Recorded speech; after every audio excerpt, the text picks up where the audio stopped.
Lantas bagaimana Sandit memandang sektor fintech dan industri payment gateway tanah air saat ini? Apakah masih cuan? Dan bagaimana strateginya di tengah kemajuan kecerdasan buatan? Untuk itu telah bergabung bersama kami di studio CNBC Indonesia, Mikiko Steven, Managing Director Sandit Indonesia. Pak Mikiko, apa kabar? Baik, selamat pagi Mbak Anneke dan teman-teman. Senang sekali saya dapat diundang hari ini untuk berbagi sedikit lebih banyak mengenai fintech, terutama dari sisi payment gateway. Baik, langsung saja kita mulai. Kalau kita melihat cita-cita pemerintah mengejar Indonesia Emas tahun 2045, salah satunya dengan mendorong ekonomi digital. Sandit sebagai unicorn yang bergerak di bidang fintech, bagaimana Anda memandang peran industri fintech tanah air? Oke, mungkin ini balik lagi ke analogi terkait dengan industri fintech itu sendiri. Jadi fintech itu ada banyak sekali, tapi mungkin belakangan ini kan yang banyak persepsinya di masyarakat fintech itu adalah pinjol. Tapi tidak, fintech itu adalah teknologi yang membantu segala jenis perkembangan dari sisi keuangan. Jadi fintech itu apa? Fintech itu adalah solusi untuk membantu dan mendigitalisasi solusi keuangan sehari-hari yang supaya lebih efisien dari berbagai jenis layanan dan produk. Jadi segmen-segmennya itu banyak sekali. Ada perbankan, ada pembayaran seperti kami, pinjaman, asuransi, investasi dan lainnya. Jadi memang tidak dapat dipungkiri perkembangan ekonomi di Indonesia sampai dengan tahun 2045 itu sangat digadang-gadangkan Indonesia akan menjadi salah satu top 10 economic power di Indonesia, dan saya rasa ini sokongannya besar sekali dari sisi industri fintech supaya transaksi-transaksi dapat dilakukan dengan mudah, efisien dan juga efektif. Dari sisi peranan pemain industri sendiri, dari sisi kami selalu mengedepankan pengembangan inovasi diimbangi dengan edukasi terhadap masyarakat terhadap penggunaan layanan fintech supaya mereka tahu penggunaannya itu apa saja, jenis-jenisnya apa saja, pilihannya apa saja, berkolaborasi dengan regulator dan pemerintah sehingga terjadi percepatan dan pengertian akan adopsi teknologi-teknologi yang baru. Salah satu faktor terpenting adalah mempermudah akses ke layanan ke masyarakat untuk penerimaan pembayaran dari sisi Zenit sendiri. Zenit itu apa sih? Jadi kita adalah agregator produk-produk pembayaran digital. Jadi jika dianalogikan ada satu pelaku usaha, mereka ingin mendapatkan akses ke pelayanan pembayaran digital, baik itu bank transfer, e-money, kartu kredit, retail outlet, BNPL. Mereka tidak perlu lagi pusing-pusing untuk datang ke operator masing-masing dan membuka akun. Nah, di sini Zenit hadir sebagai agregator. Jika pelaku bisnis tersebut berintegrasi dan memakai layanan Zenit, kami dapat membuka lebih dari 38 channel pembayaran digital yang dapat langsung dipakai. Lalu apalagi sih nilai lebih yang kami berikan? Zenit kan mengagregasikan layanan-layanan penerimaan pembayaran digital ini. Jadi tanpa harus download rekening bank masing-masing, mutasi transaksi e-money masing-masing. Nah, di sini tuh lebih dari 38 jenis produk yang kami konsolidasikan dan kami berikan ke pelanggan kami. Transaksi-transaksinya dikonsolidasikan dan direkonsiliasikan juga di dalam satu dashboard supaya bisa dimonitor dengan jauh lebih mudah dan efisien.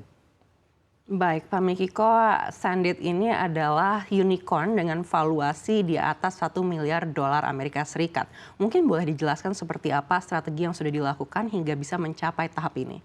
Ya, dari sisi Zenit kami selalu berpegang teguh. Kami mengedepankan simplicity, reliability, dan kecepatan. Sejak awal mula pendirian Zenit, apa yang kami ingin lakukan, kami ingin memberikan solusi terhadap apa yang market inginkan. Jadi kita selalu punya moto build what customer wants. Pengembangan produk dan fitur kami selalu didasari oleh proses tanya jawab. Market perlu apa, penerimaan feedback dari produk yang sudah ada di market. Mereka ingin produk itu bisa lebih baik seperti apa lagi. Kami membangun berdasarkan proses tanya jawab dan feedback tersebut. Lalu kedua, peka terhadap kebutuhan pasar yang belum terpenuhi. Jadi dari sisi kami, contohnya, pada saat awal mula kami masuk ke dalam industri payment gateway, kami lihat ada nih kebutuhan industri yang sangat spesifik dari sisi UI, UX, payment flow, yang memang belum ada di market. Nah, kami berkolaborasi dengan bank sebagai partner untuk membuat satu produk spesifik agar transaksi-transaksinya dapat dilakukan dengan cepat dan masif. Karena kalau kita ngomong fintech, itu kan transaksinya dalam harian bisa triliunan, dari sisi jumlah transaksi unik pun bisa ratusan juta. Jadi kita membantu membangun kanal supaya proses-proses tersebut dapat dilakukan dengan simple, reliable, dan juga cepat. Baik, kalau kita melihat psikologis investor saat ini banyak yang sudah mulai sangat spesifik untuk bisa menyalurkan dananya ke startup dan juga perusahaan-perusahaan fintech begitu. Dan kalau menurut Anda sendiri, apakah bisnis payment gateway ini masih menjadi favorit baik di mata konsumen ataupun investor?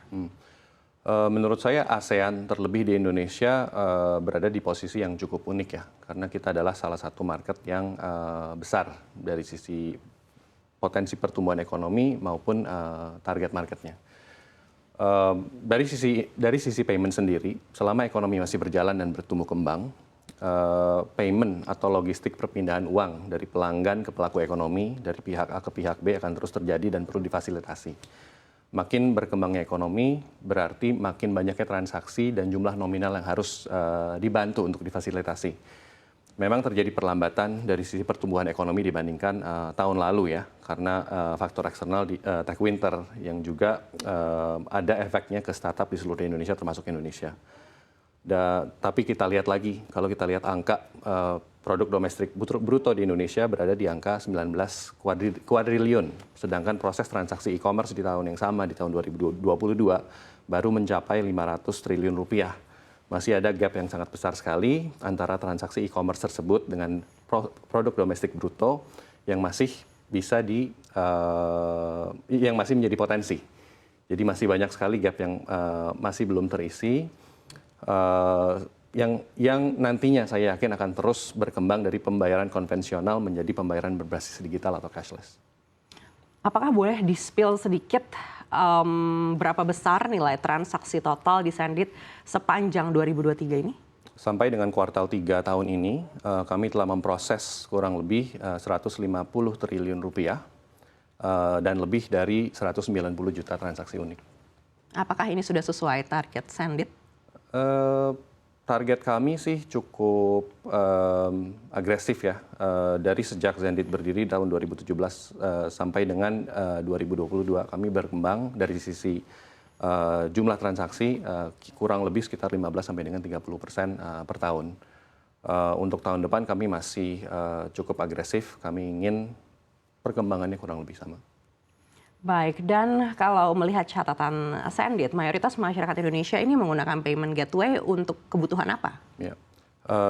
Dari kebutuhan untuk melakukan penerimaan pembayaran produk-produk konvensional, F&B, travel leisure, e-commerce, di beberapa tahun belakangan terakhir dengan bertambahnya pengertian dan edukasi masyarakat akan produk-produk lain, contohnya aset investasi digital, software as a service, gaming, lalu produk-produk konvensional lain yang didigitalisasi seperti asuransi, jual beli kendaraan bermotor, agrikultur, quick commerce, dan lainnya. Jadi itu ada pertumbuhan yang sangat signifikan di beberapa tahun terakhir. Transaksi tetap naik, transaksi konvensional naik, tapi transaksi new economy, produk aset digital, software service itu juga mengalami banyak sekali kenaikan. Baik, apakah transaksi yang sama juga ini masih akan menjadi tren di 2024 mendatang? Saya rasa ya. Dari sisi pemerintah pun akan ada terus dorongan untuk mengarah ke less cash society sebelum nantinya bertransformasi ke sepenuhnya menjadi cashless society. Transaksi tunai memang masih banyak dan diperlukan di Indonesia karena kan memang pada saat ini perkembangannya masih di mungkin pulau-pulau dan kota-kota tier 1, tapi kedepannya tentunya ini akan spread ya ke kota tier 2, kota tier 3 dan seluruh Indonesia. Dari sisi produk yang paling populer di Indonesia itu apa? Di Indonesia yang masih menjadi primadona adalah transfer rekening antar bank. Itu biasa difasilitasi dengan transfer langsung atau transfer ke virtual account dan juga untuk melakukan pengeluaran atas dana yang sudah dikumpulkan atau payment yang sudah di-collect itu melalui BI Fast saat ini. Akan tetapi setelah pandemi selama pandemi dan setelah pandemi, produk-produk baru itu juga banyak sekali perkembangan dan uptake-nya. Contoh-contohnya dari sisi BNPL, Buy Now Pay Later, e-money, e-wallet, dan KRIS.